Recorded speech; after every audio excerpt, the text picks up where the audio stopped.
Samantala, arestado sa isinagawang raid ang isang ginang na sangkot umano sa cyber pornography sa Cebu. Nasagip naman ang kanyang menor de edad na anak at 2 pamangkin. Darito ang report. Sanib-puwersang sinalakay ng mga operatiba ng NBI Manila at NBI Region 7 ang bahay ng babaeng ito sa Cordova, Cebu dahil sa tip ng Department of Homeland Security ng Amerika sa nagaganap umanong kalaswaan doon. Tiyempo may kausap ng mga Amerikano ang babae sa internet nang dumating sila. Tinawag ito ng ating mga ahente from Manila na ang subject ay Queen of Cyber Porn.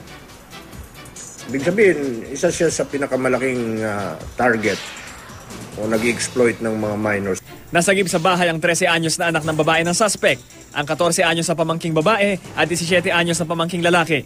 Nang makausap ng GMA News ang suspect, inamin niyang minsan na rin niyang ibinugaw ang anak kapalit ng pera. Muhatang ito siya taon og kanang tabang kwarta para enrollment. Okay, siyempre pedophilia to siya. Gusto niya bata. Kung ako na ito, yes. Kaya kita man gud siya daan sa kanang kamera banganay someone kanang nasa kong kilid. Hawak na rin ng NBI ang asawa ng suspect para maimbestigahan. Ang mga batang biktima naman na i-turn over na sa DSWD. Noong 2011, naaresto rin sa Cordova ang mag-asawang ginagamit umano ang mga anak sa malalaswang palabas sa internet. Para sa saksi, Bam Alegre, nag-uulat.